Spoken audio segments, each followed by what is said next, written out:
Numerical લાક્ષણિકતા છે. Sample અને પોપ્યુલેશન સમજાય છે ને, કે જે તમારે રિસર્ચ કરવાનું છે જે એરિયામાં, એ એરિયાના જેટલા પણ લોકો છે તમારી પોપ્યુલેશન છે, અને એ પોપ્યુલેશનમાંથી તમે પર્ટિક્યુલર એક સ્પેસિફિક સેમ્પલ લો છો તો એ થઈ જશે તમારું સેમ્પલ.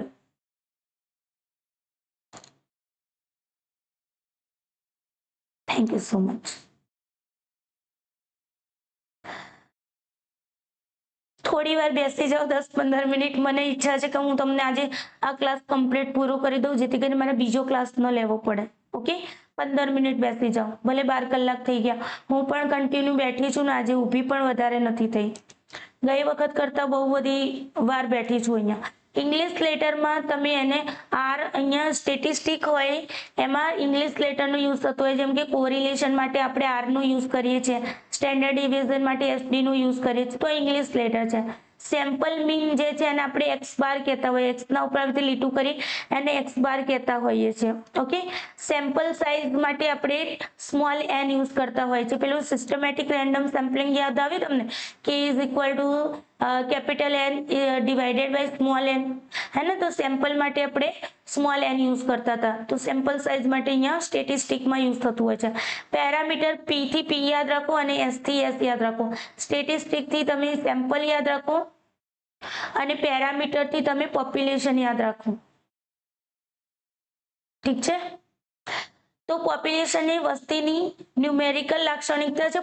પોપ્યુલેશનની ઓલ વસ્તીની, કુલ વસ્તીની ન્યુમેરિકલ લાક્ષણિકતા છે. ગ્રીક લેટર નો યુઝ થતો હોય છે પેરામીટર ની અંદર, જેમ કે પી થઈ ગયું, જેને રો કહીએ છીએ. આ જે પી છે ને, આ રીતનું પી લખાતો હોય, આ રીતનું. પેલો પી વેલ્યુ વાળો પી નહીં. ઓકે, આ પી આ રીતે લખાતો હોય, આમ કરીને આ રીતે લખાતું હોય, તો આ રો કહેવાય છે. પોપ્યુલેશન મીન ને આપણે મ્યુ કહેતા હોય છે. આ રીતે મને પણ લખતા નથી આવતું.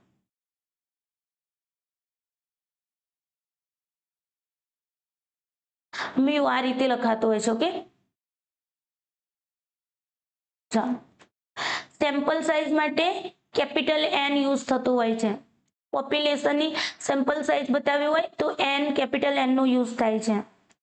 ઓકે, તો અહીંયા જુઓ કે એક મોટું સર્કલ છે, તમારી પોપ્યુલેશન છે, એની અંદર તમારા આ બધા માણસો છે, એમાંથી આપણે કેટલાક લોકોને આપણે સેમ્પલ તરીકે લઈ લઈએ છીએ. તો આ તમારી શું થઈ ગઈ? પોપ્યુલેશન થઈ ગઈ, અને આ થઈ ગયું તમારું સેમ્પલ. ઘઉંનું એક્ઝામ્પલ, ઘઉં લેવા જાઓ છો, ઘઉંનું કટ્ટું હોય છે, ઘઉંના કટ્ટાની અંદરથી થોડા ઘઉં ચેક કરો છો, તો એક જે થોડા ઘઉં હાથમાં લીધા છે તમારું સેમ્પલ છે, અને આખા કટ્ટાવાળા ઘઉં છે તમારી પોપ્યુલેશન છે. સિમ્પલ વેમાં એક પેરામેટ્રિક સ્ટેટિસ્ટિક એ પોપ્યુલેશનના પેરામીટર્સ વિશે કેટલીક શરતોને બતાવે છે, જેમાંથી સેમ્પલને લેવામાં આવતું હોય છે. ઓકે, પોપ્યુલેશન એન્ડ સેમ્પલ વચ્ચે જોઈએ તો પોપ્યુલેશન એ સમગ્ર જૂથ છે, પૂરું સંપૂર્ણ જૂથ છે, ઓલ ગ્રુપ છે, જેના વિશે તમે તારણો કાઢવા માંગો છો, કન્ક્લુઝન કાઢવા માંગો છો. સેમ્પલ શું છે? સેમ્પલ એક ચોક્કસ જૂથ છે, સ્પેસિફિક ગ્રુપ છે, જેમાંથી તમે ડેટાને એકત્રિત કરો છો, કલેક્શન કરો છો. ડેટાને એકત્રિત કરશો. નમૂનાનું કદ હંમેશા વસ્તીના કદ કરતા ઓછું હોય છે. સેમ્પલ સાઇઝ ઓલવેઝ તમારી પોપ્યુલેશન સાઇઝ કરતા ઓછું હશે. પોપ્યુલેશન સાઇઝ કરતા તમારું સેમ્પલ સાઇઝ કેવી હશે ભાઈ? ઓછી હશે. ધ્યાન રાખજો. પ્રોબેબિલિટી સેમ્પલિંગ, સેમ્પલિંગ કરવા માટે હવે આપણે સેમ્પલ પોપ્યુલેશન છે, પોપ્યુલેશનમાંથી જે સેમ્પલ આપણે ચૂઝ કરીએ છીએ, તો આ જે સેમ્પલ ચૂઝ કરીએ છીએ એના માટે પ્રોસેસ થાય છે વચ્ચે. એ પ્રોસેસ જે છે એને આપણે સેમ્પલિંગ પ્રોસેસ કહેવામાં આવે છે ને, એ પ્રોસેસને સેમ્પલિંગ કહેવામાં આવે છે. શું કહેવામાં આવે છે? સેમ્પલિંગ કહેવામાં આવે છે.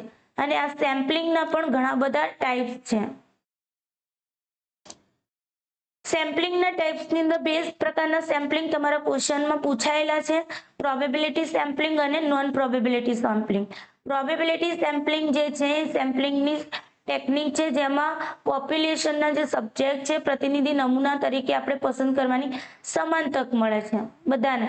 આપણી પાસે એક થેલી છે, થેલીની અંદર 100 ફુગ્ગા છે અથવા તો 100 કોઈન છે, અને તમે એમાં તમને એમ કહેવામાં આવે તમે કે ભાઈ આમાંથી તમે થોડા કોઈન લઈ લો, તમારા મુઠ્ઠીમાં આવે એટલા કોઈન લઈ લો. તો તમે ત્યાં વીણવા નહીં બેસો, તમે હાથ નાખશો થેલીમાં અને તમારા હાથમાં જે કોઈન આવ્યા એ કોઈન તમે લઈ લેશો સેમ્પલ તરીકે.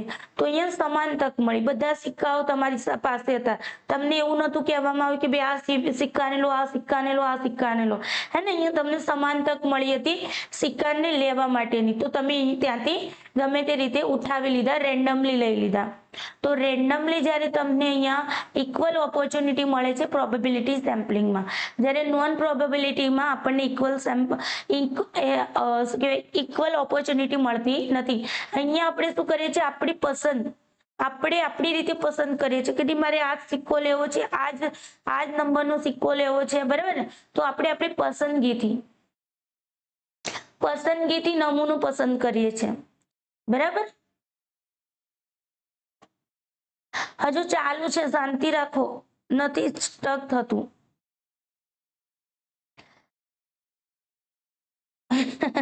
નેટ પૂરું થઈ ગયું, બટ મારું નથી થયું, ટેન્શન ના લેશો. હું અહીંયા પૂરું કરવા જ બેઠી. નો બાયસ, અહીંયા બાયસ નહીં હોય, કોઈ પણ પ્રકારનું પૂર્વાગ્રહ નહીં. પ્રોબેબિલિટી સેમ્પલિંગમાં રેન્ડમલી સિલેક્શન કરીશું, કોઈ પણ પ્રકારના પક્ષપાત વગર આપણે સિલેક્શન કરીશું. ઓબ્જેક્ટિવિટી હશે, જે જેવું છે એવું જ એક્સેપ્ટ કરીશું. અહીંયાની સેમ્પલિંગના જે ટાઈપ છે 5 છે, અહીંયા મલ્ટી સ્ટેજ આવશે.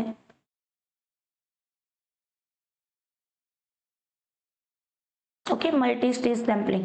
સિમ્પલ રેન્ડમ સેમ્પલિંગ, સિમ્પલી આપણે એને સેમ્પલિંગ મતલબ લઈ લીધું પોપ્યુલેશનમાંથી, રેન્ડમલી સેમ્પલ લઈ લીધું, બરાબર. એની કેટલીક વિધિઓ છે, પદ્ધતિઓ છે, પદ્ધતિઓનો યુઝ કરી અને તમે લો છો. તો સિમ્પલ રેન્ડમ સેમ્પલિંગ સ્ટ્રેટિફાઈડની અંદર આપણે શું કરીશું, સ્તરોમાં વિસ્તારિત કરીશું, સ્તરોમાં ડિવાઈડ કરી અને આપણે સેમ્પલિંગ કરીશું. સિસ્ટમેટિકની અંદર જે આપણો ફોર્મ્યુલા હતો k is equal to n divided by n વાળો ફોર્મ્યુલા યુઝ કરી અને સેમ્પલ ચૂઝ કરીશું.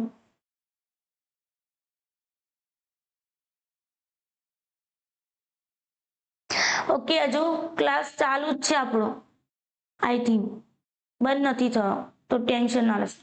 સિસ્ટમેટિક સેમ્પલિંગ થયું. એરિયા ક્લસ્ટર, કોઈ એક એરિયામાંથી તમે પૂરું ને પૂરું ગ્રુપ ઉઠાવી લો, બરાબર. આખું ને આખું જૂથ ઉઠાવી લો, ઝુમખું ઉઠાવી લો. જેમ દ્રાક્ષ છે તો દ્રાક્ષનું આખું ઝુમખું લૂમખું તમે ઘરે લાવો છો ને, તો એ થઈ ગયું તમારું એરિયા ક્લસ્ટર સેમ્પલિંગ. મલ્ટી સ્ટેજની અંદર તમે એક સ્ટેજમાંથી બીજા સ્ટેજમાં તમે ચેક કરીને વસ્તુ લો છો, એક કરતા વધારે. પાણી પીવાનો ટાઈમ નથી, ડર લાગે છે કે ક્લાસ ઓવર થઈ જશે અચાનક, તો મારે જે ભણાવવાનું છે બસ થોડુંક જ છે, ભણાવી દઉં પછી વાંધો નહીં. બાયસ અહીંયા આવી જશે નોન પ્રોબેબિલિટીમાં, રેન્ડમલી સિલેક્શન નહીં હોય, સબ્જેક્ટિવિટી આવી જશે, પક્ષપાત અહીંયા કરવામાં આવશે. કન્વીનિયન્સ સેમ્પલિંગ થઈ ગયું, સુવિધા અનુસાર આપણે સેમ્પલ ચૂઝ કરીએ. સ્નોબોલ, તો સ્નોબોલમાં આપણે શું કરીએ છીએ, જે LIC એજન્ટ વાળું મેં એક્ઝામ્પલ આપ્યું હતું, નેટવર્કિંગ થ્રુ આપણને ખબર નથી હોતું કે કોણ છે સેમ્પલ, અને આપણે આપણા લાભ માટે એને યુઝ કરી લઈએ. કોટા સેમ્પલિંગ છે તમારું, એ તમારું સ્તરોમાં વિભાજિત કરી અને તમે અહીંયા રેન્ડમલી યુઝ નથી કરતા. જે આપણે સ્ટ્રેટિફાઈડમાં સ્તરોમાં વિભાજિત કરી અને કરીએ છીએ, એવી રીતે અહીંયા કોટામાં સ્તરોમાં વિભાજિત તો કરીએ છીએ, બટ અહીંયા રેન્ડમલી સિલેક્શન નથી થતું. પર્પઝિવ, એક પ્રોપર પર્પઝ સાથે આપણે સેમ્પલિંગ ચૂઝ કરીએ, સેમ્પલ લઈએ છીએ. જજમેન્ટલ સેમ્પલ પણ કહેવામાં આવે છે. જીઓપોલ સેમ્પલિંગ, જીઓપોલ હું તમને આગળ સમજાવું જીઓપોલ શું છે. ચાલો અહીંયા સમજીએ પ્રોબેબિલિટી સેમ્પલિંગમાં. સિમ્પલ રેન્ડમ સેમ્પલિંગની અંદર વિથ રિપ્લેસમેન્ટ અને વિથઆઉટ રિપ્લેસમેન્ટ. વિથ રિપ્લેસમેન્ટમાં શું હશે કે ભાઈ તમે અહીંયા કોઈ વસ્તુ છે, બરાબર. અહીંયાથી તમે એક ચિઠ્ઠી છે, એમાં 100 ચિઠ્ઠીઓ નાખી, ચિઠ્ઠી ઉપાડી તમે અને ચિઠ્ઠીમાં એક નંબર કોઈનો આવ્યો તો એ વ્યક્તિને તમે અહીંયા લઈ લીધો. પહેલા નંબરિંગ કર્યું કે આલ્ફાબેટિકલ નંબર્સ આપી દીધા, બરાબર. એના બેઝ ઉપર તમે એનું સિલેક્શન, એના હાથમાં જે ચિઠ્ઠી આવી એ વ્યક્તિને તમે, એ નંબરના વ્યક્તિને તમે સેમ્પલમાં લઈ લીધું. હવે આને તમે પાછી એને શું કરો છો, એ ચિઠ્ઠીને પાછી 100માં નાખી દો છો, 100 ચિઠ્ઠીમાં ભેળવી દો છો, અને પછી બીજા વ્યક્તિને બોલાવો છો ને એના જોડે ચિઠ્ઠી ઉપડાવો છો, અને એનો જે નંબર આવશે એને તમે અહીંયા એડ કરી દેશો. તો વિથ રિપ્લેસમેન્ટ કરીએ છીએ, એકની જગ્યાએ બીજી ચિઠ્ઠીને પાછું મૂકી દઈએ. વિથઆઉટ રિપ્લેસમેન્ટમાં શું થશે કે 100 ચિઠ્ઠી છે અને વ્યક્તિ ઉઠાવવા આવ્યું ચિઠ્ઠી, એના હાથમાં એક નંબર આવ્યો તો એક નંબર વાળો વ્યક્તિને અહીંયા બેસાડી દેવામાં આવે અને ચિઠ્ઠી ત્યાંથી રિમૂવ કરવામાં આવી એ બાઉલમાંથી. એટલે અહીંયા 99 ચિઠ્ઠી રહી. 99 ચિઠ્ઠીમાંથી હવે બીજી ચિઠ્ઠી ઉપાડવામાં આવે, 5 નંબરની ચિઠ્ઠી આવે, 5 નંબરના વ્યક્તિને અહીંયા બેસાડી દેવામાં આવે, એ ચિઠ્ઠીને અહીંયાથી કાઢી નાખવામાં આવી તો અહીંયા 98 થઈ ગયા. તો આ રીતે વિથ રિપ્લેસમેન્ટ અને વિથઆઉટ રિપ્લેસમેન્ટ રીતે સિમ્પલ રેન્ડમ સેમ્પલિંગ ચૂઝ કરવામાં આવે છે.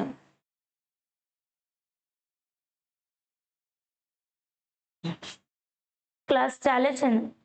કાંઈ વાંધો નહીં. 12 ના 13 કલાક થશે તો ચિંતા નહીં, પણ ક્લાસ આપણે એક જ ક્લાસમાં ખતમ કરવો છે.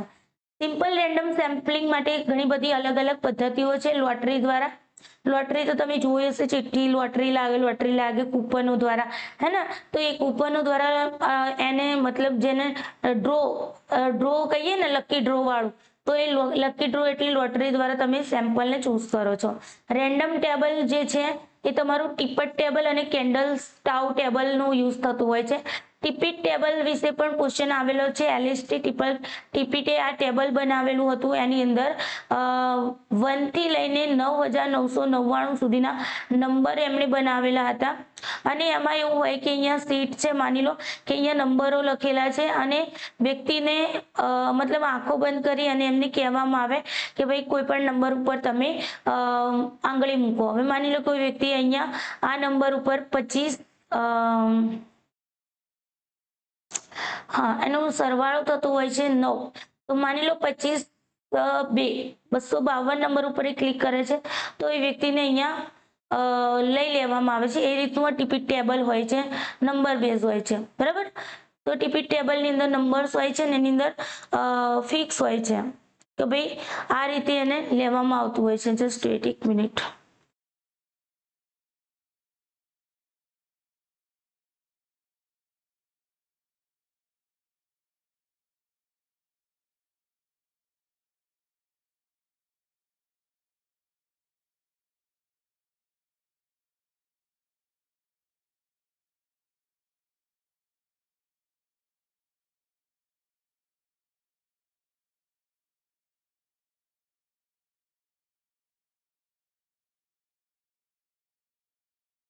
એ છે ને 10,400 નંબર એમણે યુઝ કર્યા હતા. 10,400 ડિજિટને યુઝ કર્યા હતા અને દરેક ડિજિટ આઈ થિંક અને 5200 નંબર્સ એની અંદર એડ કર્યા હતા, બરાબર? અને બીજું એની અંદર જોઈએ તો 1 જ મિનિટ, 4 ડિજિટના નંબર હતા. કેવા હતા? 4 ડિજિટના નંબર હતા, જેમ કે 2952, હે ને?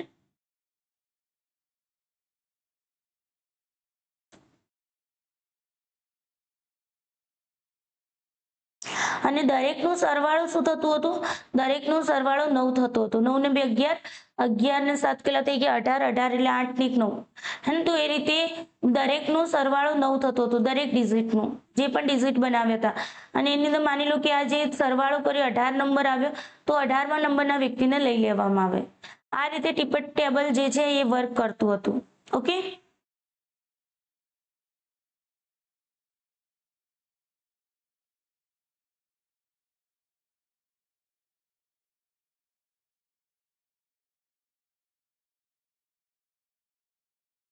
ચાલુ છે. યસ, ચાલુ રહેવા દો ભાઈ, થોડી વાર.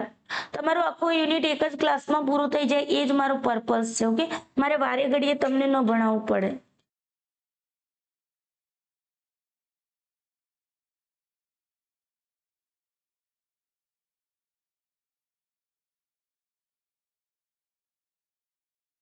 ચલો, પછી ડાયસ, પછી ટોઝ, બરાબર? ડાયસ નું meaning 1 second.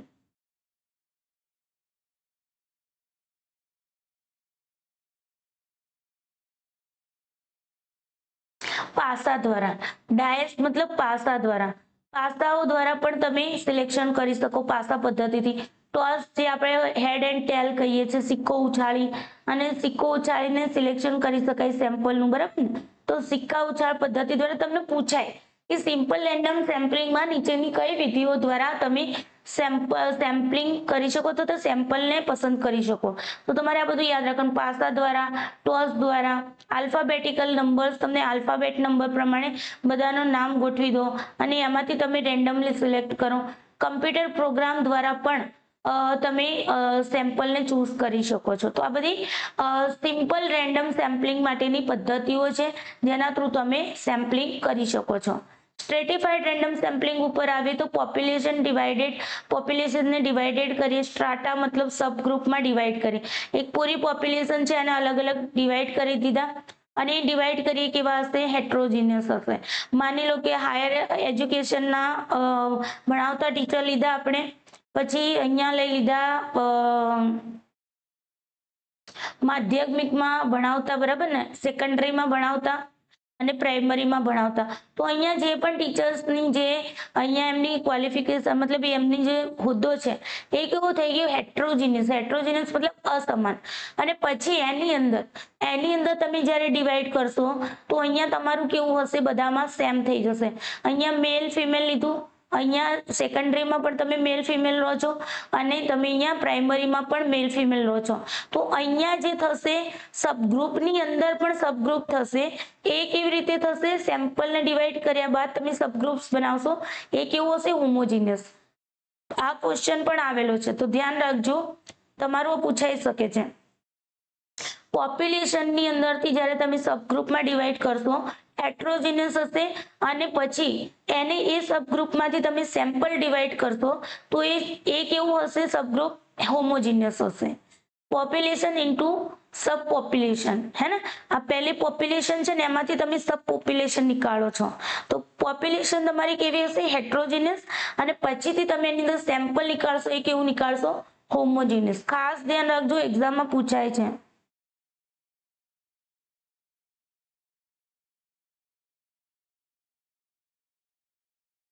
Thank you so much. Gratitude. યુનિવર્સનો આભાર માનું છું કે મને આટલી બધી શક્તિ આપી છે. 13 કલાક થવા આવશે, 13 કલાક સુધી ક્લાસ કન્ટિન્યુ રાખી શકીશું. ખરેખર રિયલમાં મારી જે કન્ડિશન આજની છે ને, તો પીરિયડ ટાઈમમાં કોઈ પણ મહિલા આટલા બધા કલાક ક્લાસ લેવો બહુ મુશ્કેલ વસ્તુ છે. બટ મને નહીં ખબર કે મને આટલી બધી શક્તિ ક્યાંથી મળી છે. હું યુનિવર્સનું ધન્યવાદ કરું છું, આપ સૌનું ધન્યવાદ કરું છું. આપ સૌની પોઝિટિવિટી આજે 13 કલાકનો ક્લાસ લેવા માટે પ્રેરિત કરી રહી છે. ઓકે, ચાલો સિસ્ટમેટિક સેમ્પલિંગની વાત કરીએ તો સિસ્ટમેટિક સેમ્પલિંગમાં ફોર્મ્યુલા યુઝ કરી સેમ્પલ લઈશું કે ઇઝ ઇક્વલ ટુ પોપ્યુલેશનનું n divided by small n, બરાબર ને. પોપ્યુલેશન અહીંયા માની લો કે 500 છે અને સેમ્પલ સાઇઝ તમારી 20 છે તો તમે એને શું કરશો, 500 ડિવાઇડેડ બાય 20 કરી આપણે અહીંયા શું કરીશું, નક્કી કરીશું 25 નંબર.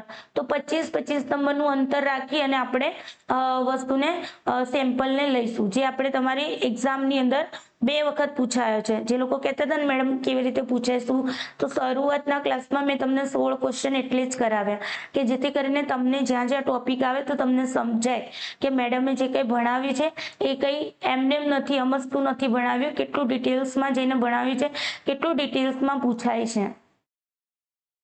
ઋત્વિક, બસ થોડી વાર શાંતિ રાખો, મને પૂરું કરી લેવા દો.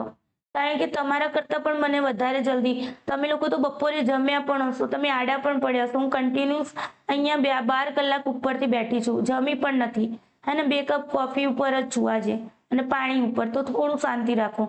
એરિયા અને ક્લસ્ટર સેમ્પલિંગની અંદર શું હશે, પોપ્યુલેશનને તમે સબગ્રુપની અંદર ડિવાઈડ કરશો, બરાબર. જે પોપ્યુલેશનની અંદર ડિવાઈડ હશે મતલબ ઇન્વોલ્વ હશે. માની લો કે તમે કોઈ આદિવાસી વિસ્તારમાં ગયા છો, તમે ત્યાં આદિવાસી લોકો કેવું હોય કે ગ્રુપમાં રહેતા હોય છૂટાછવાયા, તો છૂટાછવાયા ગ્રુપો ઉપર જઈ અને તમે છૂટાછવાયા આખાને આખા ગ્રુપ લઈ અને એમના ઉપર તમે શું કરો છો, રિસર્ચ કરો છો, બરાબર. તો એ શું થઈ જશે, હોલ સેમ્પલમાંથી સિમિલર કેરેક્ટરિસ્ટિક્સ તમે લઈ અને સબ ગ્રુપને પસંદ કરી અને એના ઉપરથી તમે શું કરશો, રિસર્ચ કરશો. તેને કહેવાશે area cluster sampling. Multi stage sampling પણ આવે છે. મલ્ટી સ્ટેજની અંદર શું થશે, પહેલા તમે એક સ્ટેજમાંથી લીધા, પછી બીજો એની અંદરથી થોડા બીજા લીધા અને એના અંદરથી બીજા થોડા લીધા, તો મલ્ટી સ્ટેજ તમારું સેમ્પલિંગ થઈ જશે. નોન પ્રોબેબિલિટીમાં આવી જઈએ, કન્વિનિયન્સ સેમ્પલ મતલબ સુવિધાજનક સેમ્પલ. તો અહીંયા તમે શું કરશો કે જે પણ લોકેશન છે, તમારું ઇન્ટરનેટ સર્વિસ છે, બરાબર, એને તમે તમારા લોકેશનને તમને જે મતલબ કે સુવિધા મળી રહેતી હોય એવો એરિયા પસંદ કરી અને તમે સેમ્પલને ચૂઝ કરો છો. જેમ કે હું ટીચર છું તો હું ટીચર્સનું એરિયા પસંદ કરીશ, શાળાઓ પસંદ કરીશ અને એમાંથી હું શું કરીશ, રિસર્ચ કરીશ.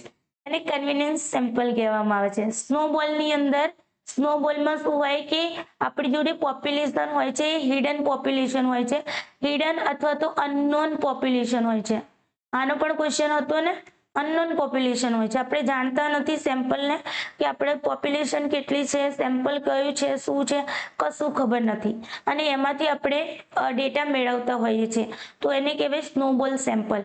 નેટવર્કિંગ સેમ્પલ પણ એને કહેવામાં આવતું હોય છે. જેમ કે સોશિયલ મીડિયામાં આજનો જ ક્લાસ કેટલાય લોકો સુધી પહોંચાડ્યો હશે તમે, મને શું ખબર ક્યાં કોની જોડે કેટલે પહોંચ્યો છે આ ક્લાસ, હે ને? તો એ શું થઈ ગયું, સ્નોબોલ સેમ્પલિંગનું એક એક્ઝામ્પલ થઈ ગયું.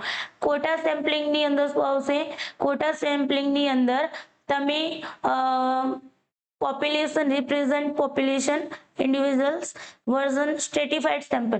હા, સ્ટ્રેટિફાઈડ સેમ્પલિંગનું આ એક વર્ઝન છે બટ અહીંયા રેન્ડમલી આપણે સિલેક્શન નથી કરતા. સ્ટ્રેટિફાઈડમાં શું કર્યું, હેટ્રોજીનિયસ પહેલા પોપ્યુલેશન લઈ લીધી અને પછી એમાંથી તમે હોમોજીનિયસ સેમ્પલ ચૂઝ કર્યું, બરાબર ને? બટ અહીંયા તમે રેન્ડમલી વસ્તુનો યુઝ કર્યો તો રેન્ડમલી લીધું હતું, કોઈ પણ પ્રકારના બાયસ વગર લીધું હતું. બટ કોટાની અંદર શું થશે, તમને અનુકૂળતા આવશે એ રીતે, તમને પસંદ આવશે એવા લોકોને તમે અહીંયા લેશો અને પછી એને તમે સબગ્રુપમાં ડિવાઈડ કરશો. તો ધીસ ઇઝ કોટા સેમ્પલ. પર્પઝિવ અથવા તો જજમેન્ટલ સેમ્પલ કોને કહીશું, એક સ્પેસિફિક પર્પઝના આધારે તમે શું કરશો, રિસર્ચ કરશો. માની લો કે અહીં ભૂકંપ આવ્યો છે, હે ને? તો એ તમારો એક પર્પઝ છે, ભૂકંપના લોકોની, ભૂકંપગ્રસ્ત લોકો પર શું માનસિક અસર પડી છે. એક પર્પઝ છે, એક ઉદ્દેશ છે. એક ઉદ્દેશને જાણવાના હેતુથી તમે અહીંયા સેમ્પલિંગ કરો છો. વાસ્તવમાં રિસર્ચ તમારો ઉદ્દેશપૂર્ણ જ હોય છે બટ આ એક સ્પેસિફિક પર્પઝ છે અને એના બેઝ ઉપર તમે સેમ્પલિંગ કરો છો. ડબલ સેમ્પલિંગમાં શું થશે, બે વખત તમે સેમ્પલ લેશો, ડબલ ટાઈમ સેમ્પલ લેશો અને એના ઉપર તમે રિસર્ચ કરશો. પેર સેમ્પલિંગ શું થશે, પેરમાં હશે, બરાબર? ટુ પેર વેરિયેબલ્સ લેશો તમે અને એના બંને વચ્ચેનું ડિફરન્સ ચેક કરવા માટે તમે પેર સેમ્પલિંગનો યુઝ કરશો. ચાલો, સિક્વન્શિયલ સેમ્પલિંગ. સિક્વન્શિયલ સેમ્પલિંગની અંદર શું થશે, તો અહીંયા સેમ્પલ સાઇઝ હશે. સિક્વન્સમાં આપણે સિક્વન્શિયલની અંદર જો ક્રમિક રીતે ચાલશે, બરાબર? વ્યવસ્થિત રીતે નહીં, સિસ્ટમેટિક નહીં ચાલે. સિક્વન્સમાં જોજો પાછા, હું આમાં ભૂલ ના કરતા, સિક્વન્સ અને સિસ્ટમેટિક બંને અલગ છે. સેમ્પલ સાઇઝ જે છે અહીંયા ફિક્સ એડવાન્સ તમારે ફિક્સમાં એડવાન્સમાં ફિક્સ નહીં હોય કંઈ પણ, બરાબર? તમે તમારા ટાઈમના અનુકૂળતાએ ડેટાનું કલેક્શન કરશો બટ તમે એક ક્રમિક રીતે અહીંયા ડેટા કલેક્શન કરશો તો જેને સિક્વન્શિયલ કહેવાય છે. મલ્ટી સ્ટેજ સેમ્પલિંગ જે આપણે હતું ને, મલ્ટી સ્ટેજ અહીંયા પણ આવશે બટ આ જે મલ્ટી સ્ટેજ છે નોન પ્રોબેબલ, અહીંયા રેન્ડમલી સિલેક્શન નહીં હોય, અહીંયા રેન્ડમલી સિલેક્શન નહીં હોય, બરાબર ને? તો જેમ કે આપણે સ્ટ્રેટિફાઈડ છે ને એ પણ તમારું મલ્ટી સ્ટેજ જ છે. પેલામાં આપણે મલ્ટિપલ પણ કહી શકાય, મલ્ટિપલ સેમ્પલિંગ, એક કરતાં વધારે સેમ્પલનું યુઝ કરીએ, બરાબર? રેન્ડમલી વસ્તુનું યુઝ કરી અને તમે યુઝ કરી શકો. તો તમને પ્રોબેબિલિટી અને નોન પ્રોબેબિલિટીની કેરેક્ટરિસ્ટિક્સ ખબર હોવી જોઈએ, એના બેઝ ઉપર તમે આન્સર કરી શકો. સ્મોલ ગ્રુપ ઉપર આપણે અહીંયા શું કરીએ છીએ, સ્મોલ પોપ્યુલેશન સ્મોલ ગ્રુપનો યુઝ કરી અને એને સ્ટેજ વાઇઝ ડિવાઇડ કરી અને નોન રેન્ડમલી આપણને અનુકૂળતા આપણને ગમે એ રીતે સેમ્પલ ચૂઝ કરીએ છીએ. તો મલ્ટી સ્ટેજની અંદર તમારે અહીંયા કન્ફ્યુઝ નથી થવાનું. Okay, sampling, types of error in sampling. Sampling error, જો સેમ્પલિંગમાં બે પ્રકારની એરર આવતી હોય. એક તો સેમ્પલિંગ એરર, જ્યારે તમે નમૂના પસંદગીના કારણે થતી સેમ્પલને સિલેક્ટ કરો છો ને એ વખતે થતી જે ભૂલો છે એને આપણે સેમ્પલિંગ એરર કહીએ છીએ. અહીંયાથી પણ ક્વેશ્ચન આવેલો છે, સેમ્પલિંગ એરર કોને કહીશું? તો સેમ્પલને સિલેક્ટ કરતી વખતે જે ભૂલો કરીએ છીએ એને કહેવાય છે સેમ્પલિંગ એરર. આ પ્રકારની જે એરર છે એ તમારી એવરેજ મેઝર જે છે એનું માપ મેળવી શકાય છે, એવરેજ સરેરાશ માપ મેળવી શકાય છે. આ પ્રકારની ભૂલના સરેરાશ આપણે માપ પણ મેળવી શકીએ છીએ। મેઝરમેન્ટ એરર શું છે? તો માહિતી જ્યારે તમે ડેટા કલેક્ટ કરો છો ત્યારે તમારી જે ઉદ્ભવતી જે કાર્ય દરમિયાન જે ઉદ્ભવતી ઉણપો છે એના લીધે જે એરર આવે છે ને મેઝરમેન્ટ એરર કહેવાય છે। સેમ્પલિંગ એરર જ્યારે તમે પોપ્યુલેશનમાંથી સેમ્પલ ચૂઝ કરો છો અને એ વખતે જે એરર આવે છે એને સેમ્પલિંગ એરર કહીએ છીએ। મેઝરમેન્ટ એરર શું હશે? તમે જ્યારે ડેટાનું કલેક્શન કરો છો સેમ્પલ જોડેથી ત્યારે જે પ્રોબ્લેમ્સ ઊભી થાય। ઘણી વખત એવું બનતું હોય કે તમે સેમ્પલમાં 100 લોકો લીધા હોય તો 80 લોકો તમને રિસ્પોન્સ કરે, 20 લોકો નથી કરતા, તો એ કઈ છે? મેઝરમેન્ટ એરર્સ છે। ઓકે, તો એ પ્રકારની એરર મેઝરમેન્ટ એરર્સ છે। રેન્ડમ સેમ્પલિંગ એરર, તો પોપ્યુલેશનમાંથી જ્યારે તમે સેમ્પલ ચૂઝ કરો છો અને એની સાથે જ તમે ભૂલ ઉદ્ભવો છો, મતલબ તમે સેમ્પલ જ ખોટું તમે લો છો। તમારે જે વસ્તુ માટે સેમ્પલને યુઝ કરવાનું છે, જે મેઝર કરવા માટે સેમ્પલને યુઝ લેવાનું છે, બટ તમે એને લેતા જ નથી, તો એ તમારું રેન્ડમ સેમ્પલિંગ એરર કહેવાય છે। પોપ્યુલેશનમાંથી જ ડાયરેક્ટ તમે સેમ્પલ ચૂઝ કરો છો, બટ એ સેમ્પલ જ અહીંથી જ તમે ખોટું તમે ચૂઝ કરો છો, તો એ શું થઈ જશે? Random sampling error. Systematic sampling એરરમાં શું થશે કે સેમ્પલિંગ સિલેક્શનની અંદર સેમ્પલ સિલેક્શનમાં તમારું કોઈ બાયસ આવી જાય કે નહીં ભાઈ મારે આને નથી લેવું, હે ને, મારે આ વ્યક્તિને નથી લેવું, આ વ્યક્તિને લેવું છે, તો આ જે સેમ્પલ સિલેક્શન વખતે તમારી અંદર જે બાયસ આવે છે એ શું બતાવે છે? સિસ્ટમેટિક સેમ્પલિંગ એરર બતાવે છે। સેમ્પલિંગ એરર જે છે એનું ફોર્મ્યુલા હોય છે ચેક કરવા માટે, તો Z into standard deviation divided under root તમારું sample size. Z square value બતાવે છે કોન્ફિડન્સ ઇન્ટરવલના બેઝ ઉપર। એપ્રોક્સિમેટ આપણે 1.96 લેતા હોઈએ છીએ, જે 0.05 લેવલે આપણે જોયું હતું આગળ, હે ને। સ્ટેન્ડર્ડ ડેવિએશન, પોપ્યુલેશનની સ્ટેન્ડર્ડ ડેવિએશન અહીંયા લેવામાં આવે છે, તો પોપ્યુલેશન તમને ખબર હોવી જોઈએ ત્યારે તમે એની સ્ટેન્ડર્ડ ડેવિએશન યુઝ કરી શકો। N છે તમારી સેમ્પલ સાઇઝ છે, અહીંયા કેપિટલ N આવશે, સ્મોલ n, સોરી કેપિટલ નહીં બટ સ્મોલ n આવશે, જે તમારા સેમ્પલ સાઇઝને રિપ્રેઝન્ટ કરે છે।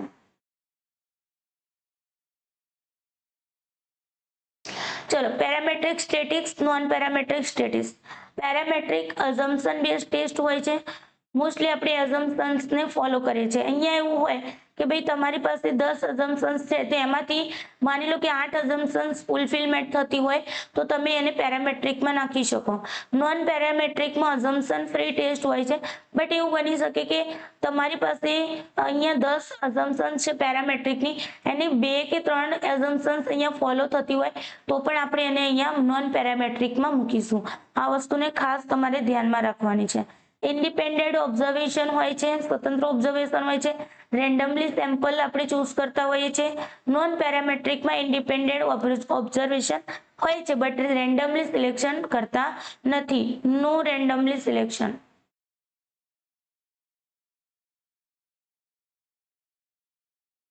ઠીક છે। પેરામેટ્રિક ટેસ્ટની અંદર નોર્મલ ડિસ્ટ્રીબ્યુશનનો યુઝ થાય છે, જ્યારે નોન પેરામેટ્રિકની અંદર સ્કીવ્ડ ડિસ્ટ્રીબ્યુશનનો યુઝ થાય છે। નોર્મલ ડિસ્ટ્રીબ્યુશન સમજાયું ને? આ રીતે નોર્મલ કર્વ બનતો હતો, વચ્ચોવચ્ચ મીન મીડિયન મોડ જે તમારું છે, મીન મીડિયન મોડ જે છે તમારું વચ્ચોવચ્ચ આવતું હતું, હે ને, તો એ તમારું નોર્મલ ડિસ્ટ્રીબ્યુશન। સ્કીવ્ડ ડિસ્ટ્રીબ્યુશનમાં 1 ટેલ 2 ટેલ આપણે જોયું હતું આ રીતે, હે ને, આ રીતે જોયું હતું। અહીંયા મિડલમાં આવે તમારું મીન, અહીંયા મીન આવશે મિડલમાં, અને મોડ તમારું જે સૌથી વધારે ઊંચું હશે એ મોડ હશે, અને બીજું તમારું આવશે મીડિયન। ઠીક છે, આ રીતે અહીંયા સૌથી ઊંચો વધારે વાર ફ્રીક્વન્સી જેની આવે છે એ તમારું મોડ હોય છે। મોડ અને મીનની વચ્ચે અહીંયા શું આવશે? તમારું મીડિયન આવશે। ઠીક છે, મીડિયન। તો આ તમારું કેવું છે? આ તમારું પોઝિટિવ સ્કીવ્ડ છે, ના તમારું કેવું છે? નેગેટિવ સ્કીવ્ડ છે, બરાબર। ચલો,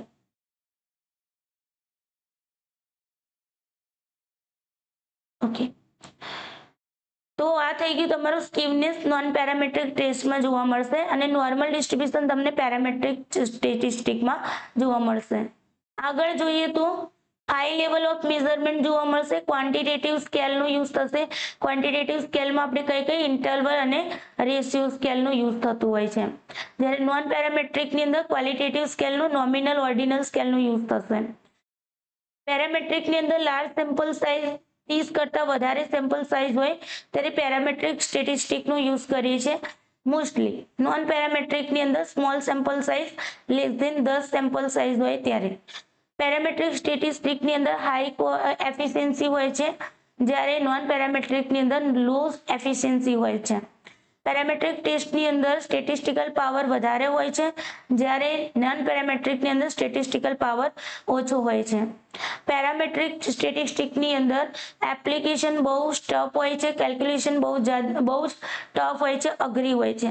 નોન પેરામેટ્રિકમાં એપ્લિકેશન અને કેલ્ક્યુલેશન ઇઝી હોય છે.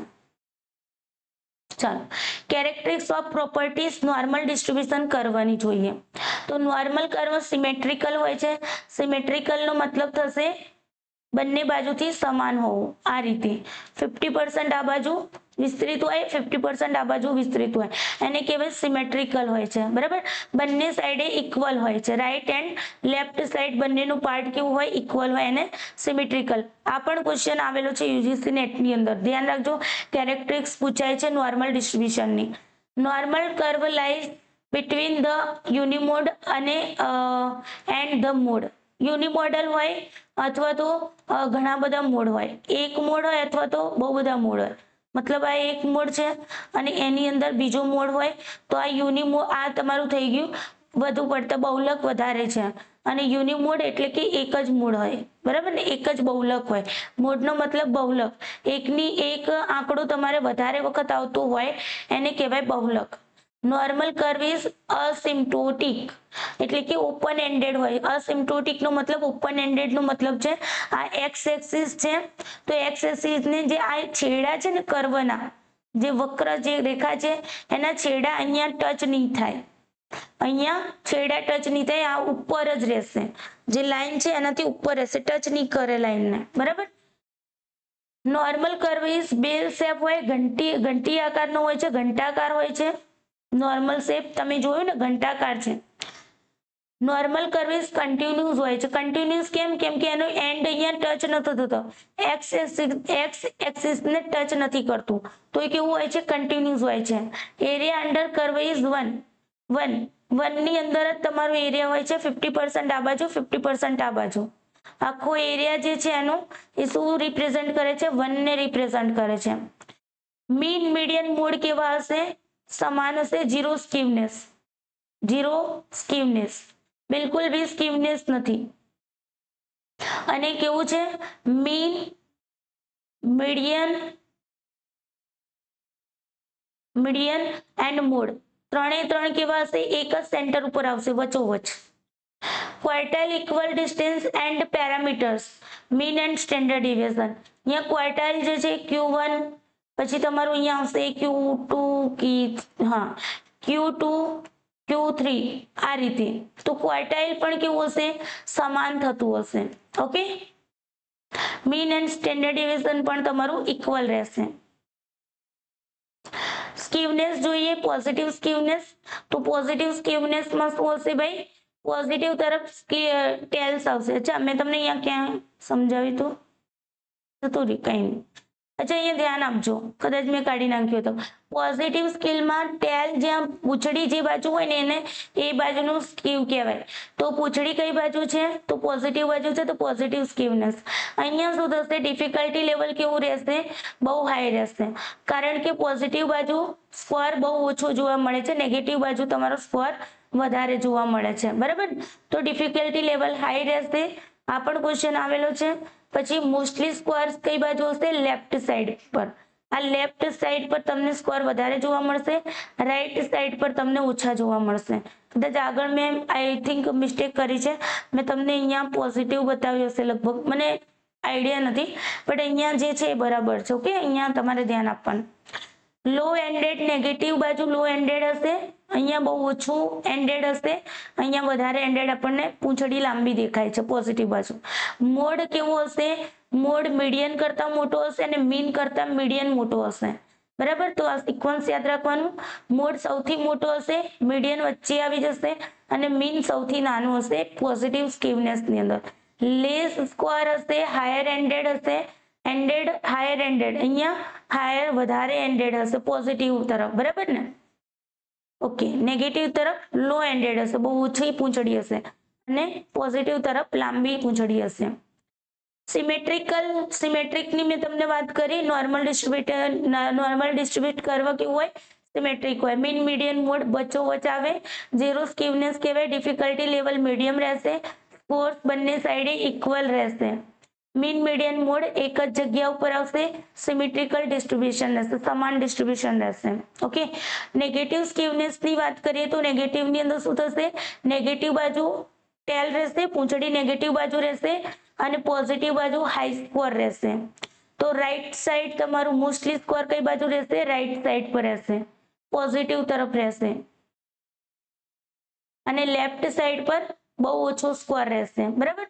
તો હાયર એન્ડ કઈ બાજુ હશે, પોઝિટિવ બાજુ હશે, અને લોઅર એન્ડ ક્યાં હશે તમારો, નેગેટિવ તરફ લોઅર એન્ડ હશે. લેસ સ્કોર તમને જોવા મળશે.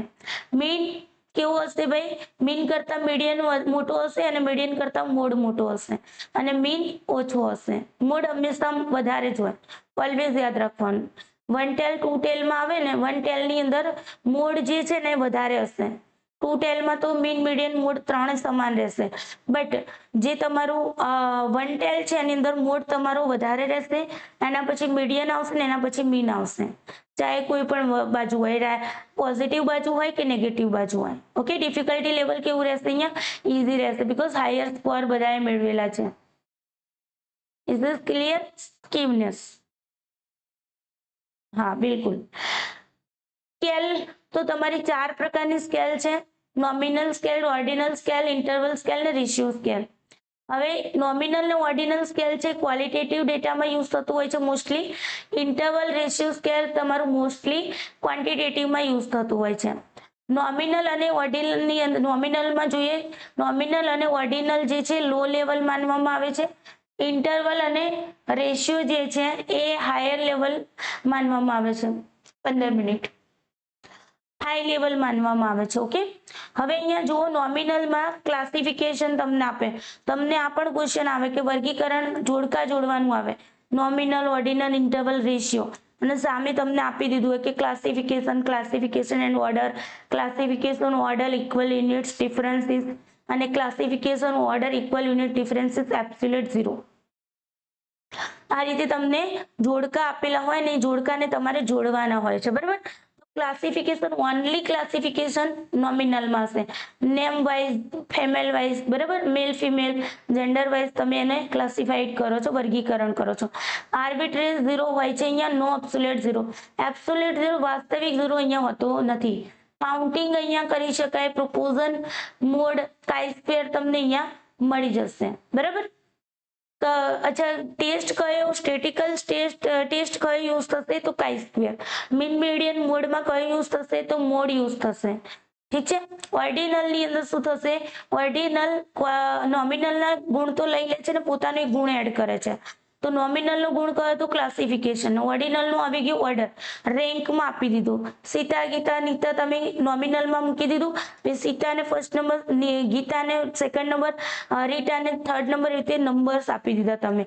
તો ઓર્ડર ફોર્મમાં તમે એને મૂકી દીધું. અસેન્ડિંગ ઓર્ડરમાં લગાવો અથવા તો ડિસેન્ડિંગ ઓર્ડરમાં લગાવો. રેટિંગ સ્કેલ જે યુઝ થતી હોય છે તમારું ઓર્ડિનલ બેઝ થતું હોય છે.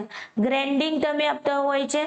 તો જો રેટિંગ સ્કેલ તમારું અહીંયા ઓર્ડિનલમાં પણ આવશે અને તમારું અહીંયા ઇન્ટરવલમાં પણ આવશે. બટ મોસ્ટલી આપણે ઇન્ટરવલમાં, જ્યારે તમને એવું કહ્યું હોય કે 0 to 5 ક્વેશ્ચન હતો ને 0 to 5 માં, તો એ તમારું ઇન્ટરવલમાં આવશે. બટ ડાયરેક્ટલી તમને કહ્યું છે કે રેટિંગ સ્કેલ છે શેમાં આવશે, તો ઓર્ડિનલમાં બી આવશે, ઇન્ટરવલમાં બી આવશે. ગ્રેડિંગ આપેલું છે, ABC ગ્રેડિંગ આપેલું છે, તો ઓર્ડિનલમાં આવશે. રેન્કિંગ આપેલું ફર્સ્ટ, સેકન્ડ, થર્ડ, તો અહીંયા ઓર્ડિનલમાં આવશે. રેન્કિંગ આપવામાં આવે છે બટ આપણને અહીંયા ફિક્સ ખબર નથી. સમજાય છે ને? ચિત્ર દ્વારા રેટિંગ આપેલું છે તમને, ઇમોજી આપેલી છે, તો ઇમોજી દ્વારા તમે રેટિંગ કરો છો તો ઓર્ડિનલમાં આવી જશે. બટ ઇમોજીમાં પણ 1 2 3 4 5 આપેલું છે તો ઇન્ટરવલમાં જતું રહેશે. સમજાય છે ને? વસ્તુ સમજજો. ગ્રેટર ઓર લેસ ધેન આર વધુ પણ હોય અને ઓછું પણ હોય, આપણને અહીંયા કંઈ ખબર પડતી નથી. મતલબ અહીંયા આપણને પરફેક્ટ વેલ્યુ નથી મળતી, ડિફરન્સ નથી ખબર પડતી, યુનિટ ઇક્વલ નથી હોતા. અહીંયા ફર્સ્ટ નંબરને માની લો કે 100 માર્ક્સ આવ્યા હોય તો સેકન્ડને 70 પણ આવ્યા હોય, થર્ડને વળી 65 પણ આવ્યા હોય, ફોર્થને 64 માર્ક્સ પણ આવ્યા હોય, તો ઇક્વલ યુનિટ નથી, ડિફરન્સીસ છે ઇક્વલ નથી, હે ને? તો એ તમારું ઓર્ડિનલમાં જશે. આર્બિટ્રેરી ઝીરો અહીંયા પણ હશે, એબ્સોલ્યુટ ઝીરો નહીં હોય, બરાબર? વાસ્તવિક ઝીરો અહીંયા પણ કામ નહીં કરે. મીડિયન અહીંયા આપણને મીન મીડિયન મોડની વાત આવે તો મીડિયન અહીંયા જોવા મળશે. પર્સન્ટાઇલ જે છે તમારું ઓર્ડિનલમાં જોવા મળશે. પર્સન્ટાઇલ રેન્ક ઓર્ડર જે છે, રેન્ક ઓર્ડર કોરિલેશનમાં વાત કરીએ તો રેન્ક ઓર્ડર કોરિલેશન ઓર્ડિનલમાં જશે. નોટ નોન એક્ઝેક્ટ અમાઉન્ટ આપણને ખબર નથી હોતી, સેમ ડિસ્ટન્સ ખબર નથી હોતી. સ્પીયરમેન રેન્ક કોરિલેશન તમારું ઓર્ડિનલ કહેવાય છે, બરાબર? કોરિલેશનમાં પૂછાય કે સ્પીયરમેન રેન્ક કોરિલેશન માં કઈ સ્કેલમાં યુઝ કરી શકાય, તો ઓર્ડિનલ સ્કેલમાં. કેન્ડલ ટાઉ જે છે એ પણ તમારું ઓર્ડિનલ. માન વિટની, વિલ્કોક્સન ટેસ્ટ, આ બધા ટેસ્ટ નોન પ્રોબેબિલિટી વાળા ટેસ્ટ છે, તમે નોમિનલ ઓર્ડિનલમાં યુઝ કરી શકો. ઇન્ટરવલની વાત કરીએ તો અહીંયા તમે નોન પ્રોબેબિલિટી પણ લખી દેજો. Okay, non probability. ઇન્ટરવલની વાત કરીએ તો ઇન્ટરવલ પાછું થોડું હોશિયાર છે. નોમિનલના ગુણ પણ લઈ લીધા, ઓર્ડિનલના ગુણ પણ લઈ લીધા અને પોતાનું પણ એક ગુણ એડ કરી દીધો, જે આમાં ખામી હતી એ એડ કરી દીધી. ક્લાસિફિકેશન ઓર્ડર ઇક્વલ યુનિટ્સ, પહેલા ઇક્વલ નતા, અહીંયા રેન્કિંગ ખબર હતી બટ ઇક્વલ યુનિટ નતું, ડિફરન્સીસ નતા ખબર. અમાઉન્ટ, એક્ઝેક્ટ અમાઉન્ટ આપણને ખબર નથી, એ પણ અહીંયા એડ થઈ ગઈ. આર્બિટ્રેરી ઝીરો અહીંયા આવી ગયું. જેમ કે હાઈટ છે, આપણને ખબર છે કોઈની હાઈટ 0 ન હોય તો પણ મેઝર ક્યાંથી કરીએ છીએ? 0 થી કરીએ છીએ, હે ને? 0 થી 1, 1 ફૂટ, 2 ફૂટ, 3 ફૂટ. આ શું છે? તમે આર્બિટ્રેરી, તમે કાલ્પનિક ઝીરોનો યુઝ કરો છો, તો ધ્યાન રાખજો, આર્બિટ્રેરી ઝીરો તમારું ઇન્ટરવલમાં આવશે.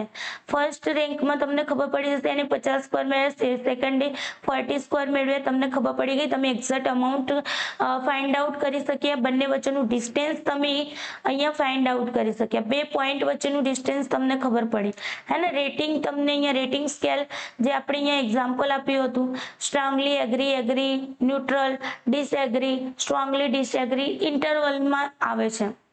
રેન્જ તમને ખબર પડે છે, સ્ટેન્ડર્ડ ડિવિઝન, મીન, મીડિયન મોડની અંદર મીન તમને અહીંયા ઇન્ટરવલમાં ખબર પડશે. T test, F test, Pearson correlation, તો આ બધા પ્રોબેબિલિટી સેમ્પલિંગ, કહેવાય પેરામેટ્રિક, આ નોન પ્રોબેબિલિટી નહીં, બટ અહીંયા non parametric. Okay, non probability પણ આવશે અહીંયા નોમિનલ ઓર્ડિનલમાં. આપણે જોયું હતું ને પ્રોબેબિલિટી નોન પ્રોબેબિલિટીમાં, તો એ બી આવશે. તો અહીંયા પેરામેટ્રિક ટેસ્ટનો યુઝ થશે. પેરામેટ્રિક ટેસ્ટનું, પ્રોબેબિલિટી સેમ્પલિંગનું, આ બંનેની અંદર. ઓકે, ચાલો. એના પછી આવે છે રેશિયો બધાનો બાપ છે.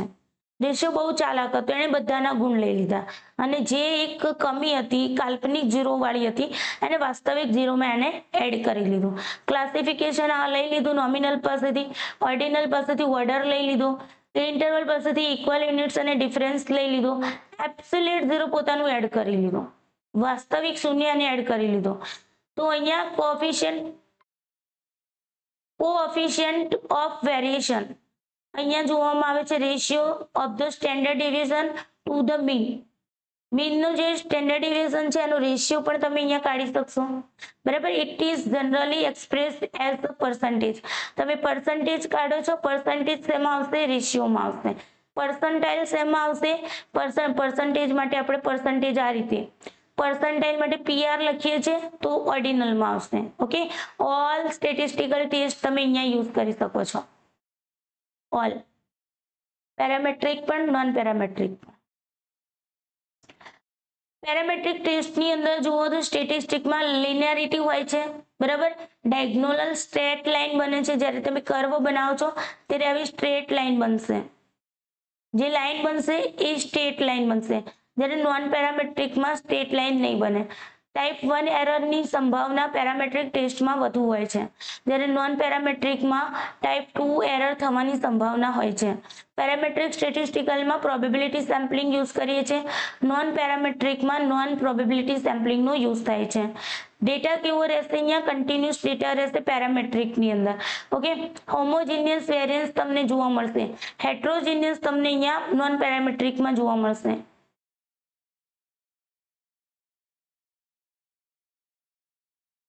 હેટ્રોજીનિયસ વેરિયન્સ અહીંયા તમને જોવા મળશે. ઠીક છે, નોન પેરામેટ્રિકમાં. પછી અહીંયા ટેસ્ટ જે યુઝ થશે, પેરામેટ્રિક ટેસ્ટ યુઝ થશે, mean, T test, F test, standard deviation, Z test, Pearson correlation, ANOVA, આ બધું તમારું પેરામેટ્રિક સ્ટેટિસ્ટિકમાં આવશે.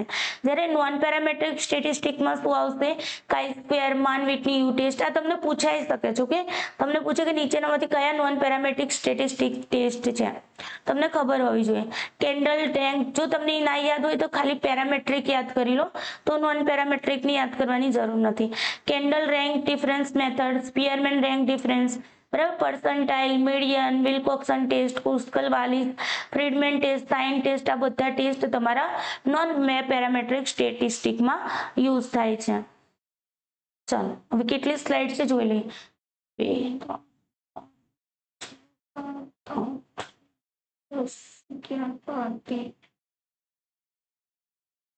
બસ થોડીક જ છે, ચાલો પતાવી દઈએ હવે.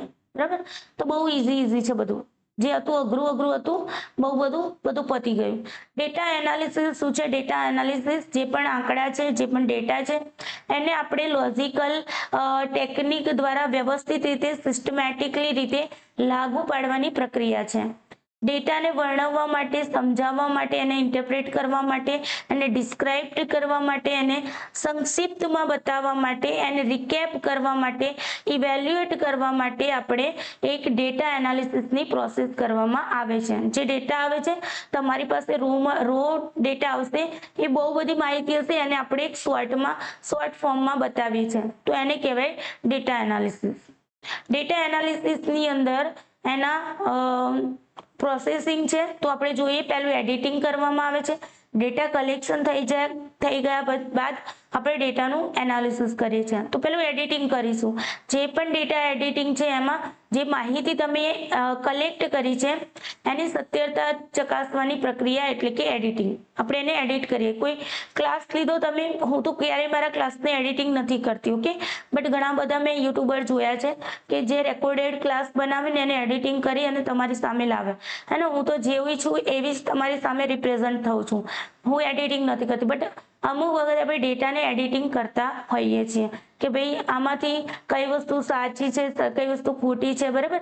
તો એ રીતે આપણે એડિટિંગ કરીએ છીએ, કોડિંગ કરીએ છીએ, માહિતીને કોડ આપી દઈએ છીએ, જે પણ સંકેત આપી દઈએ.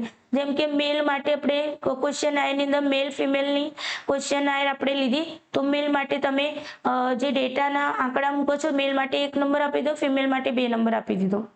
હે ને, ક્લાસિફિકેશન કરશું, અલગ અલગ જે એના ગુણો છે એના આધારે એને ક્લાસિફાઈડ કરી દઈશું. માહિતીને જે પણ વેરિયેબલ છે, એના ગુણધર્મો છે, એના આધારે આપણે એને ક્લાસિફાઈ કરી લઈશું. ટેબ્યુલેશન ટેબલની અંદર, સારણીની અંદર, જેમ તમે ડેટા ઇન્ટરપ્રિટેશન ડીઆઈ ની અંદર તમે જોયું હશે, હે ને, કે ડેટા આપેલું હોય છે કે ભાઈ કાર, પછી મોટર, બસ, અને પછી તમને એની કેરેક્ટરિસ્ટિક્સના આધારે અહીંયા આપણે કે કાર હતી ભાઈ 10,000, અહીંયા છે 20,000, અહીંયા છે 30,000 બસ. આ રીતે ડેટાને વર્ગીકૃત કરવામાં આવે છે ટેબલમાં, સારણીની અંદર. ટેબલમાં એનાલિસિસ કરીશું એનું. તો જે પણ આંકડાકીય જે પ્રયુક્તિઓ છે, સ્ટેટિસ્ટિકલ ટેકનિક દ્વારા આપણે એનું એનાલિસિસ કરીશું, ટેસ્ટો અપનાવીશું સ્ટેટિસ્ટિકલ, બરાબર. જે આપણે જોયું ને ટી ટેસ્ટ, એફ ટેસ્ટ, એ બધા ટેસ્ટો અપ્લાય કરી અને આપણે એનું એનાલિસિસ કરીશું. ટેબલ ચાર્ટની અંદર વાત કરીએ તો ટેબલ ચાર્ટના જે ટાઈપ્સ છે ટેબ્યુલેશનના 3 પ્રકારે હોય છે. સિમ્પલ ટેબ્યુલેશન અથવા તો વન વે ટેબ્યુલેશન. એક જ વેરિયેબલ હોય અને એનું ટેબલ બનાવીને આપણે વર્ગીકૃત કરીએ તો સિમ્પલ ટેબ્યુલેશન. ડબલ ટેબ્યુલેશન અથવા તો 2 વે ટેબ્યુલેશન, 2 વેરિયેબલ હોય ત્યારે. કોમ્પ્લેક્સ ટેબ્યુલેશન, 2 કરતા વધારે વેરિયેબલ હોય ત્યારે કોમ્પ્લેક્સ ટેબ્યુલેશન બનતું હોય છે. બસ થોડા હવે, બસ મને કંટાળો નહીં આવતો, તમારે પણ નહીં લાવવાનો.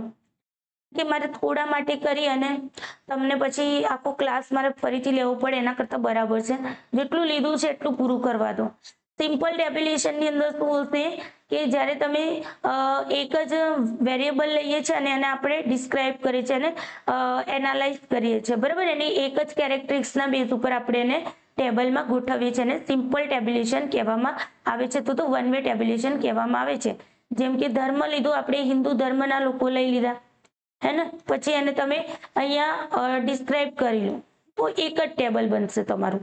એ રીતે માને 5 લોક, 10 લોક, 20 લોકો, તો એક જ વેરિયેબલને એક જ કેરેક્ટરિસ્ટિક્સને આપણે લઈએ છીએ. ડબલની અંદર શું થશે, બે લાક્ષણિકતાઓ અલગ અલગ, 2 ડિફરન્ટ કેરેક્ટરિસ્ટિક્સ લઈ લઈશું અને ટેબલ બનાવીશું.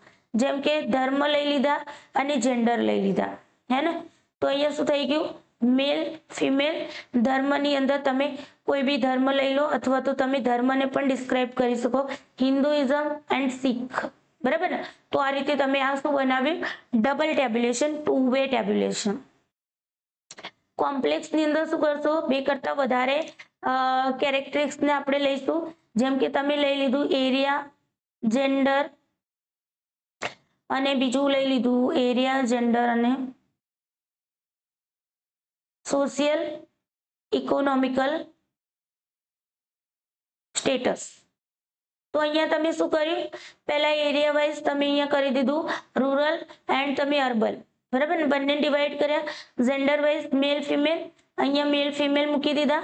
પછી તમે અહીંયા શું કરી દીધું, સોશિયલ ઇકોનોમિકલ સ્ટેટસ આપી દીધું, હાઈ ઇકોનોમિક સ્ટેટસ, મીડિયમ અને લો. તો આ રીતે જે ટેબલ બન્યું છે, આ ટેબલ તમારું શું દર્શાવે છે, કોમ્પ્લેક્સ ટેબ્યુલેશન. ઠીક છે, તો અહીંયા તમને 3 કરતા વધારે જે કેરેક્ટરિસ્ટિક્સનો યુઝ થયેલું હોય, વેરિયેબલનો યુઝ થયો હોય, ત્યારે તમારું કોમ્પ્લેક્સ ટેબ્યુલેશન બનશે. ચલો, રિસર્ચ ઇથિક્સ જે છે તમારું મોસ્ટલી રિસર્ચના કયા સ્ટેપમાં રિસર્ચ ઇથિક્સ તમારે ઇફેક્ટ કરતું હોય છે, બરાબર ને. તો આ તમને સિક્વન્સ પણ પહેલા પૂછાયેલા છે યુજીસી નેટમાં, ધ્યાન રાખજો.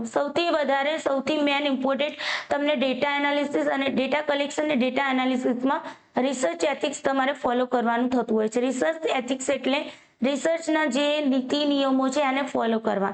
જેમ કે જે વસ્તુ જેવી છે એવી જ તેને તમારે લેવી, બરાબર. જે ડેટા તમને જેવા મળ્યા છે એવા જ એને એક્સેપ્ટ કરવા, એવી જ રીતે એને એનાલાઇઝ કરવું. તમારી હાઇપોથિસિસ એક્સેપ્ટ થાય છે તો એક્સેપ્ટ કરો, રિજેક્ટ થાય છે તો રિજેક્ટ કરો.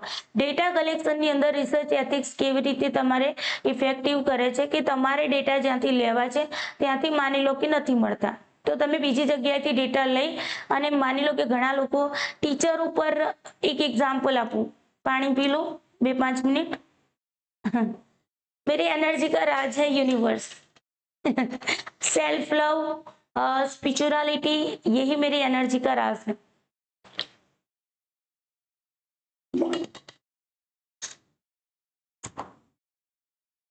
હવે બહુ બધી પીપીટી નથી, બરાબર, બહુ ઓછી છે, હવે થોડીક જ રહી છે.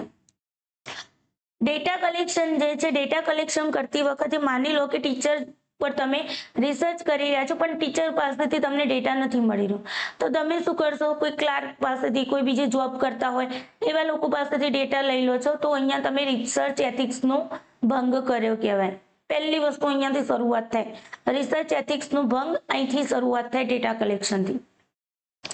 તમારે જે આન્સર જોઈએ છે આન્સર નથી મળ્યા, તમે આખી ક્વેશ્ચન આયરમાં આન્સરો ઉલટપુલટ કરી દો છો, ક્વેશ્ચન આયર ચેન્જ કરી નાખો છો. તો ડેટા કલેક્શનમાં તમે રિસર્ચ એથિક્સનો ભંગ કર્યો. ડેટા એનાલિસિસમાં શું કરશો, ક્લાસિફિકેશન કરવામાં તમે રિસર્ચ એથિક્સનો ભંગ કરી શકો, ટેબ્યુલેશન કરવામાં, હાઇપોથિસિસને ટેસ્ટ કરવામાં, સ્ટેટિસ્ટિકલ ટેસ્ટ અપ્લાય કરવામાં તમે અહીંયા ક્યાંક ના ક્યાંક ગડમથલ કરો છો. તમને તમારે જે રિઝલ્ટ ફાઇન્ડ આઉટ કરવું હતું એવું રિઝલ્ટ તમને નથી મળતું, તમે આખું રિઝલ્ટ ચેન્જ કરી નાખો છો. તો ડેટા એનાલિસિસમાં તમે રિસર્ચ એથિક્સનો ભંગ કર્યો. તમારી હાઇપોથિસિસ રિજેક્ટ થવી જોઈતી હતી બટ એક્સેપ્ટ થાય છે, આખા બધી તમે એ જે વેરિયેબલ લીધું છે એની જેટલી પણ હાઇપોથિસિસ બનાવી બધી એક્સેપ્ટ થાય છે. તો તમે અહીંયા શું કરશો, ડેટાને મેનિપ્યુલેટ કરી દો છો, ડેટામાં ચેન્જ કરી દો છો, પરિવર્તન લાવી દો છો, જે રિસર્ચ એથિક્સનો ભંગ દર્શાવે છે. તો ડેટા કલેક્શન, ડેટા એનાલિસિસમાં સૌથી વધારે રિસર્ચ એથિક્સ ભંગ થવાની ઇફેક્ટ થવાની સંભાવના રહેલી છે. કન્ક્લુઝન જનરલાઇઝેશન કરવામાં એટલું બધું નથી હોતું. તમે કન્ક્લુઝન તમે તમારી રીતે તમારું જે ડેટા એનાલિસિસ કર્યું છે એના બેઝ ઉપર તમે કન્ક્લુઝન પણ ખોટું તમે જાહેર કરવાના છો. ડેટા એનાલિસિસમાં ગડબડી કરી છે તો કન્ક્લુઝન પણ ખોટું આવશે, જનરલાઇઝ પણ ખોટું થશે. તો એટલા માટે મોસ્ટલી તમારા 3 જે સ્ટેપ છે જ્યાં રિસર્ચ એથિક્સ બહુ બધું રિસર્ચને તમારા રિસર્ચને ઇફેક્ટ કરે છે. રિસર્ચ રિપોર્ટિંગ કરો છો, થીસીસ બનાવો છો, એમાં પણ બહુ માઇનર રીતે તમારું ઇફેક્ટ થાય છે. એના પછી હાઇપોથીસિસ બનાવવામાં તમે એટલું બધું નથી થતું ઇફેક્ટિવ, બરાબર ને. તમે કોઈની હાઇપોથીસિસ ઉઠાવી અને લખી દો તો તમે રિસર્ચ એથિક્સનો ભંગ કર્યો છે. પ્રોબ્લેમને સિલેક્ટ કરો છો, કોઈની પ્રોબ્લેમને તમે લઈ લો છો, તમે કોઈનું રિવ્યુ લિટરેચર રિવ્યુને બેઠું ને બેઠું ઉતારી લો છો, બરાબર. ઓબ્જેક્ટિવ વેરિયેબલ હેતુ કોઈને ઉઠાવીને લઈ લો છો, વેરિયેબલ કોઈના ને કોઈને એમને એઝ ઇટ ઉતારી લો છો, રિસર્ચ ડિઝાઇન તમે એઝ ઇટ લઈ લો છો. તો આ બધામાં બહુ લો લેવલે ઇફેક્ટિવ થતું હોય છે. બટ મોસ્ટલી તમારું data collection, data analysis and conclusion, આમાં તમારું રિસર્ચ એથિક્સ ભંગ થવાની સંભાવના પૂરેપૂરી રહેતી હોય છે, જેમાં તમારે ખાસ ધ્યાન રાખવું પડતું હોય છે. ઓકે, તો આ થઈ ગયું તમારું રિસર્ચ એથિક્સ નું જે રિસર્ચના સ્ટેપમાં તમને સિક્વન્સમાં પૂછાઈ શકે કે સૌથી વધારે રિસર્ચ એથિક્સનો ભંગ કઈ જગ્યાએ થઈ શકે. ચલો, प्लेगियरिज्म. गणपति बप्पा मोरिया. अब हम बहुत ही नजदीक है. પ્લેગિયરિઝમ ને રિલેટેડ ક્વેશ્ચન આવે છે યુજીસી નેટમાં, તો પાછળના 2 વર્ષથી કન્ટિન્યુઅસ આ ક્વેશ્ચન પૂછાય છે. તો યુજીસી રેગ્યુલેશન 2018 મુજબ પ્લેગિયરિઝમના કેટલાક રૂલ્સ છે. પ્લેગિયરિઝમ એટલે સાહિત્યિક ચોરી. તમે કોઈની થીસીસમાંથી, કોઈના રિસર્ચ પેપરમાંથી, કોઈના જર્નલમાંથી, કોઈના રિપોર્ટમાંથી કંઈ પણ વસ્તુ તમે ચોરી લો છો અને તેનો તમે સંદર્ભ નથી આપતા, તો અહીંયા શું થશે? પ્લેગિયરિઝમ આવશે. પ્લેગિયરિઝમ ચેક કરવા માટે અત્યારે ઘણા બધા સોફ્ટવેરો આવી ગયા છે. આગળ આપણે સોફ્ટવેરો પણ જણાવી દઈશ. તો એ સોફ્ટવેરોના બેઝ ઉપર તમારું પ્લેગિયરિઝમ નક્કી થતું હોય છે, બરાબર. તો 0 લેવલ, ક્યારે તમારું લેવલ 0 હોય ત્યારે માની લો કે તમારું 10% તમારી સાહિત્યિક ચોરી નીકળી. પ્લેગિયરિઝમ 10% સુધીનું હોય તો તમારે નો પેનલ્ટી, કોઈ પેનલ્ટી ભરવાની થતી નથી. લેવલ 0 ઉપર ધ્યાન રાખજો, પૂછાય છે એક્ઝામમાં. પછી માની લો કે તમારું પ્લેગિયરિઝમ 10% થી ઉપર અને 40% સુધીનું પ્લેગિયરિઝમ નીકળે છે, તો એ તમારું લેવલ 1 ગણાય છે. અને અહીંયા તમને પેનલ્ટી લાગશે કે તમને અહીંયા 6 મહિનાનો સમયગાળો આવશે અને 6 મહિનાની અંદર તમારે તમારી જે સ્ક્રિપ્ટ છે, જે થીસીસ છે, એને તમારે થોડી મોડિફાઈ, રિવાઇઝ કરી અને સબમિટેડ કરાવવાનું તમને 6 મહિનાનો સમયગાળો મળશે. જો તમારું પ્લેગિયરિઝમ 40% થી ઉપર અને 60%ની અંદર 60% સુધીનું નીકળે છે, તો લેવલ 2 આવે છે એની અંદર. અને એની અંદર પણ હજુ પણ તમને એક ચાન્સ આપવામાં આવશે અને 1 વર્ષથી લઈને વધુમાં વધુ 18 મંથ એટલે 1.5 વર્ષ સુધી તમને આ જે સ્ક્રિપ્ટ છે રિવાઇઝ કરીને સબમિટ કરવાનો મોકો આપવામાં આવતો હોય છે. કોઈ પેનલ્ટી અહીંયા, મતલબ પેનલ્ટી આ રીતની લાગે છે પણ કોઈ પેલું બહુ જ શું કહેવાય, તમારી મતલબ પીએચડી નું એડમિશન રિજેક્ટ નથી થતું. ઓકે, લેવલ 2 સુધી તમે સેફ છો, લેવલ 2 સુધી સેફ છો. પણ 60% થી ઉપર પ્લેગિયરિઝમ જતું રહ્યું તો તમારું registration cancel, Tata bye bye, ઘરે આવી જાઓ, ચા પાણી પીને સુઈ જાઓ, બરાબર. લેવલ 3 લાગી જશે ત્યાં. સમજાઈ ગયું?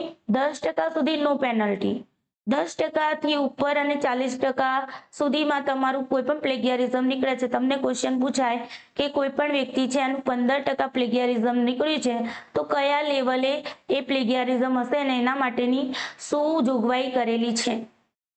15% શેમાં આવશે? 10% થી પ્લસ અને 40%ની વચ્ચે, આ વચ્ચેના ગાળામાં આવશે, હે ને. તો અહીંયા શું થશે? લેવલ 1 લાગશે. અને તમારે અહીંયા શું કરવાનું? સ્ક્રિપ્ટ જે છે એને 6 મહિનાની અંદર રિવાઇઝ કરીને સબમિટ કરાવવાનું. લેવલ 2 માં 40% થી વધુ અને 60% સુધીનું હશે તો લેવલ 2 ગણાશે. લેવલ 2 ની અંદર શું થશે, તમને અહીંયા હજુ પણ રાહત આપવામાં આવે છે કે 1 વર્ષ અથવા તો વધુમાં વધુ 1.5 વર્ષ સુધી તમે તમારી સ્ક્રિપ્ટને રિવાઇઝ કરી અને સબમિટ કરાવી શકો છો. બટ 60%થી વધારે તમારું પ્લેગિયરિઝમ નીકળ્યું તો ટાટા બાય બાય કરી, રામ રામ કરી અને રજીસ્ટ્રેશન તમારું કેન્સલ થઈ જશે અને તમે તમારા PhD નું રજીસ્ટ્રેશન તમારું કેન્સલ.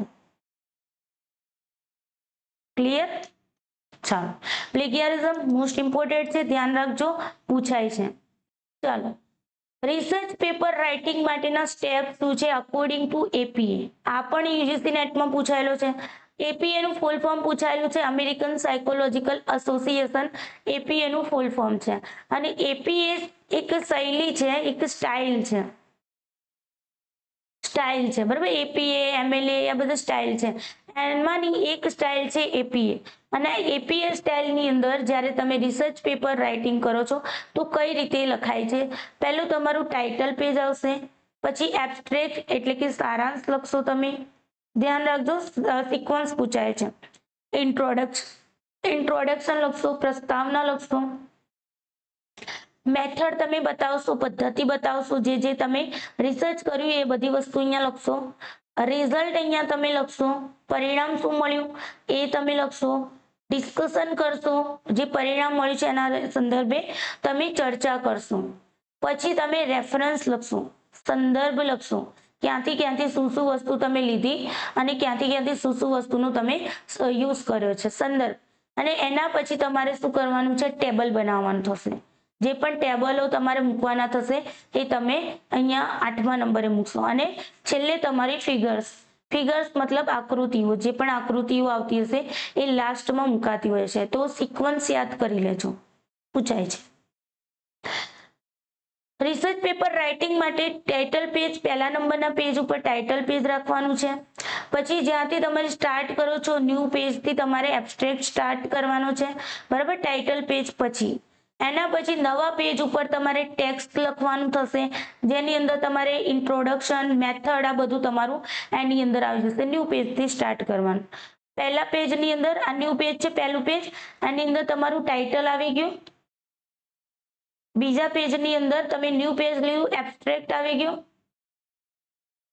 ત્રીજું પેજ તમે નવું લીધું, જેની અંદર તમે ઇન્ટ્રોડક્શન અને મેથડ તમે લખશો, બરાબર. પછી તમારું ન્યૂ પેજ ફરી આવશે, એના પછીનું ઇન્ટ્રોડક્શન, મેથડ લખાઈ જાય, એના પછીનું ન્યૂ પેજ આવશે, જ્યાં તમે શું કરશો, રેફરન્સ લખશો. એના પછી જો અહીંયા મેથડ ની અંદર રિઝલ્ટ ને બધું અહીંયા આવી જશે, ડિસ્કશન, રિઝલ્ટ એ બધું અહીંયા આવી જશે, બરાબર. જેટલા પેજ થાય ત્રીજા નંબરથી જેટલા પેજ થાય તેટલા પેજ. પછી તમે ન્યૂ પેજ લેશો, ન્યૂ પેજમાં તમારે રેફરન્સ લખવાનું. એના પછી તમે ન્યૂ પેજ લેશો અને એની અંદર તમે ફૂટનોટ તમારે એડ કરવી હોય તો ફૂટનોટ એડ કરજો. ફૂટનોટ અંત્ય નોંધ કહેવાય છે, મોટા ભાગે કોઈ એડ નથી કરતું, બટ કરવી હોય તો તમે અંત્ય નોંધ કરી શકો છો. પછી તમે ન્યૂ પેજ લેજો, ન્યૂ પેજ ઉપર તમારે ટેબલ મૂકવાના થશે. એના પછી તમારું ન્યૂ પેજ આવશે, જેની અંદર ફિગર્સ તમે મૂકશો, એટલે કે આકૃતિઓ મૂકશો. લાસ્ટમાં તમારું ન્યૂ પેજ લેવાનું છે અને ન્યૂ પેજ ઉપર તમે શું કરશો, એપેન્ડિક્સની અંદર તમે કોઈ ક્વેશ્ચન યુઝ કરી, ટૂલ્સ યુઝ કરી તો એને, અથવા તો કોઈ ટૂંકાક્ષરી છે, એ બધાનું તમે લાસ્ટ પેજમાં એડ કરશો. તો આ થઈ ગયું તમારું રિસર્ચ પેપર રાઇટિંગના સ્ટેપ. ચાલો, છેલ્લે આવી ગયા ભાઈ, ગણપતિ બાપ્પા મોર્યા. ઓકે, ચાલો હવે આપણે સોફ્ટવેર જોઈએ. રિસર્ચની અંદર જે સોફ્ટવેર છે તમારું, અહીંયા સ્ટેટિકલ ટેસ્ટ જે છે, એપ ટેસ્ટ ને બધા આપણે એક અલગથી જે સાયકોલોજીની યુટ્યુબ ચેનલ છે એની અંદર આપણે વિડીયો બનાવી દઈશું. એક વિડીયો 1 કલાકનું હશે. એ જે બાકી રહી ગયું છે, કોન્ફરન્સ કોને કહેવાય, સેમિનાર કોને કહેવાય, વેબિનાર કોને કહેવાય, એનું એક રહી ગયું છે, એ આપણે છેલ્લે જોઈ લઈશું. આમ તો જો કે મેં તમને ત્યાં શીખવાડેલું છે, બીજું કઈ રહી નહીં જતું. થીસીસ કેવી રીતે રાઇટ કરવી એ પણ આપણે ઓલ્ડ વિડીયોમાં છે જ, તો એ પણ લેવું હશે તો આપણે એક વિડીયો 2-3 કલાકનું લઈ લઈશું. બટ અહીંયા ઓવરઓલ તમારા 12 કલાકના વિડીયોની અંદરથી 13 કલાક, 12 બી નહીં 13 કલાક થઈ ગયા. 13 કલાકની અંદર તમારો અહીંયાથી 5 માંથી 4 ક્વેશ્ચન આવવાની સંભાવના પૂરેપૂરી રહેલી છે. ચલો સોફ્ટવેર જોઈ લઈએ. રિસર્ચ માટે જે સોફ્ટવેર છે મેન્ડેલી સોફ્ટવેર છે, રેફરન્સ લખવા માટે યુઝ થાય છે, બરાબર. એન્ડ નોટ છે તો તમે અહીંયા એ શેના માટે છે, બિબ્લિયોગ્રાફી સાઇટેશન તમારે કોઈ આપવું છે પર્સનલ તો એના માટે એન્ડ નોટ આવે છે, બરાબર. એક્સેલ જે છે એમએસ એક્સેલ આપણે કહીએ છીએ તો કોઈ ટેબલ તમારે ક્રિએટ કરવું, ગ્રાફ ક્રિએટ કરવું છે, બરાબર. તો એના માટે તમે શું કરો, અહીંયા સ્ટેટિસ્ટિકલ એનાલિસિસ પણ તમે એક્સેલમાં કરી શકો છો. સ્ટેટિસ્ટિકલ એનાલિસિસ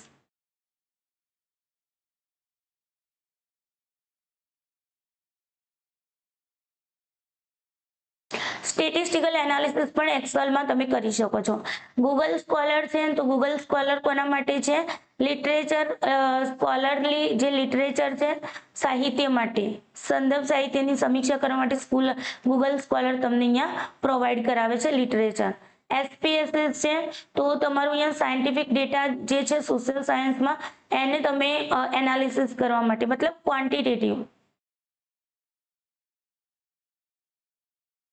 ક્વોન્ટિટેટિવ ડેટા જે છે એનું એનાલિસિસ કરવા માટે તમારી પાસે SPSS સોફ્ટવેર છે. લાઇસન્સેબલ હોય છે, ફ્રી નથી.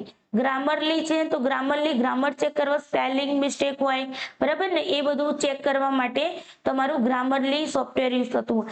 આર છે એ પણ તમારું એક સ્ટેટિસ્ટિકલ એનાલિસિસ માટે તમારું ઉપયોગ થતું હોય છે. જેમ SPSS છે એ તમારું લાઇસન્સેબલ હોય છે, પૈસા ભરી અને તમે ફ્રી ટ્રાયલ તમને 30 દિવસ માટે મળે છે, પછી તમારે પેમેન્ટ કરવું પડે છે. બટ આર સોફ્ટવેર છે તમારું ફ્રીમાં તમને મળે છે. ઓપન સોર્સ પ્રોગ્રામિંગ લેંગ્વેજ અને એની અંદર એન્વાયરમેન્ટ પ્રાઇમરીલી યુઝ થતું હોય છે. ડેટા વિઝ્યુલાઇઝેશન માટે અને સ્ટેટિસ્ટિકલ એનાલિસિસ માટે યુઝ થાય છે. ટેબ્લાઉ છે તો ટેબ્લાઉ જે છે તમારું ડેટા એનાલિસિસ માટે, બિઝનેસ ઇન્ટેલિજન્સ તમારે ચેક કરવું હોય તો ડેટા વિઝ્યુલાઇઝ કરવા હોય એના માટે ટેબ્લાઉનો ઉપયોગ થતો હોય છે. જોટેરો છે તો જોટેરો ઓપન સોર્સિસ રેફરન્સ માટેનું આ એક સોફ્ટવેર છે, બરાબર. બિબ્લિયોગ્રાફી ડેટા જોવા હોય, તમારે કોઈ રિસર્ચ મટીરિયલ રિલેટેડ કોઈ ડેટા જોઈતા હોય, બિબ્લિયોગ્રાફી જોતી હોય, PDF જોતા હોય, પબ્લિક ફાઇલ જોતી હોય તો જોટેરોમાં તમને મળી જશે. રિસર્ચ ગેટ છે, રિસર્ચ ગેટની અંદર તમને ઘણા બધા પ્રકારના રિસર્ચ પેપરો, જર્નલ્સ વગેરે તમને મળી જતા હોય છે. એ પણ સાયન્ટિસ્ટ અને રિસર્ચર્સ માટે અહીંયા પેપર્સ વગેરે મૂકવામાં આવતા હોય છે રિસર્ચ ગેટમાં. SAS છે, સાસનું પૂરું નામ છે સ્ટેટિસ્ટિકલ એનાલિસિસ સિસ્ટમ, પૂછાઈ શકે છે. તો સ્ટેટિસ્ટિકલ એનાલિસિસ સિસ્ટમ છે, સ્ટેટિસ્ટિકલ સોફ્ટવેર છે, બરાબર. અને SAS ઇન્સ્ટિટ્યૂટ દ્વારા એને ડેવલપ કરવામાં આવેલું છે ડેટાનું મેનેજમેન્ટ કરવા, એડવાન્સ એનાલિટિક્સ કરવા માટે, મલ્ટીવેરિયેટ એનાલિસિસ માટે, બિઝનેસ ઇન્ટેલિજન્સ માટે, ક્રિમિનલ ઇન્વેસ્ટિગેશન માટે એન્ડ પ્રેડિક્ટિવ એનાલિટિક્સ માટે સાસનો યુઝ થાય છે. સ્ક્રિવેનર છે, સ્ક્રિવેનર વર્ડ પ્રોસેસિંગ પ્રોગ્રામ છે. આઉટલાઇનર ડિઝાઇન રાઇટર માટે આઉટલાઇનર ડિઝાઇન પ્રોવાઈડ કરાવે છે. Scrivener provides a management system for document માટે, નોટ્સ માટે, મેટાડેટા માટે તમને અહીંયા એક સિસ્ટમ પ્રોવાઈડ કરાવે છે. ગૂગલ ડોક્સ છે, ગૂગલ ડોક્સની અંદર તમને ખબર છે કે તમે ડોક્યુમેન્ટ ફોર્મેટ કરી શકો છો, ક્રિએટ કરી શકો છો, ડોક્યુમેન્ટ બનાવી શકો છો, હે ને. અધર પીપલ સાથે પણ તમે આને વર્ક કરી શકો છો. તો ગૂગલ ડોક્સનું મતલબ ગૂગલ ડોક્સ યુઝ થતું હોય છે. વર્ડ પ્રોસેસર છે, ઓનલાઈન વર્ડ પ્રોસેસર છે.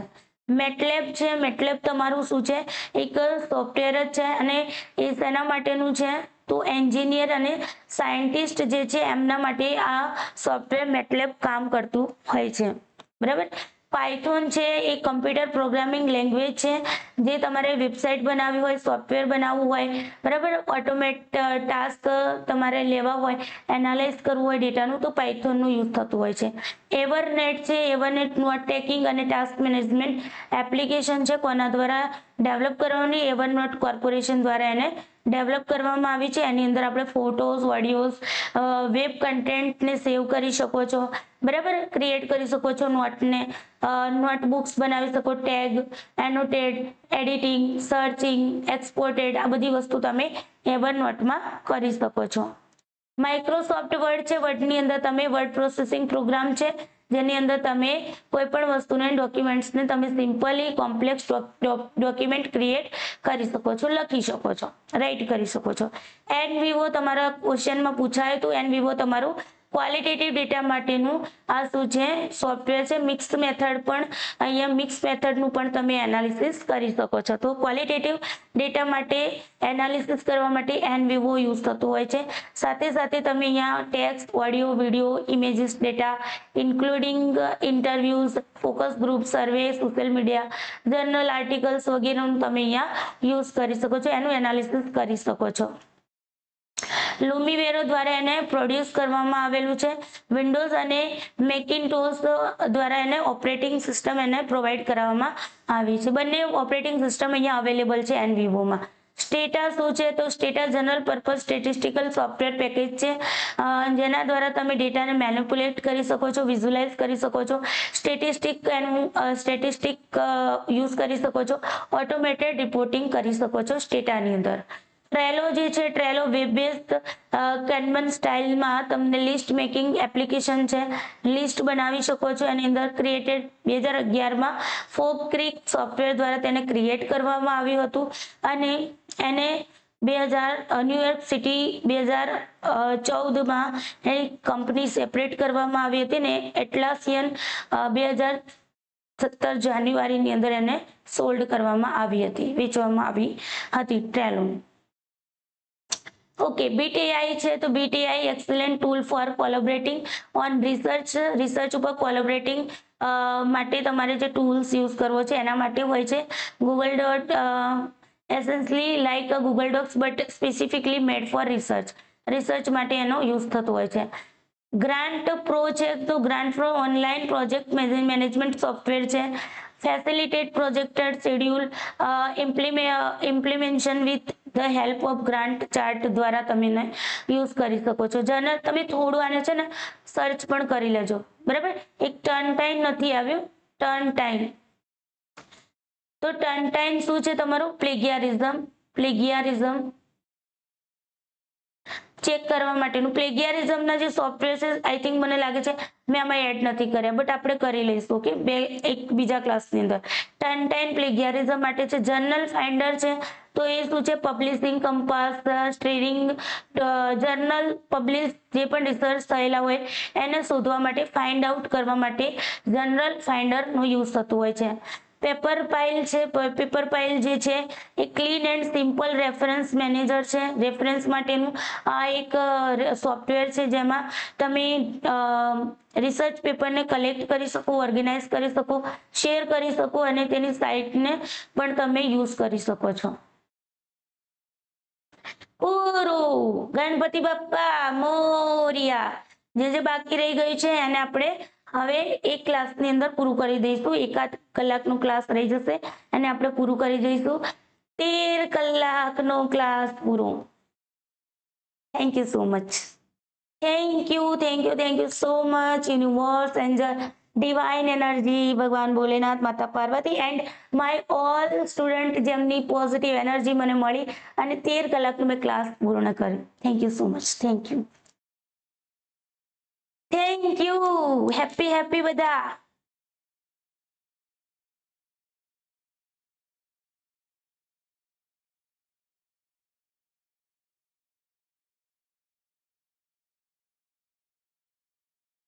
ચાલો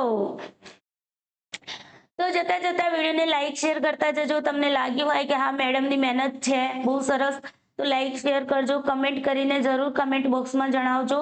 તમારી કમેન્ટથી મને મોટિવેશન મળશે.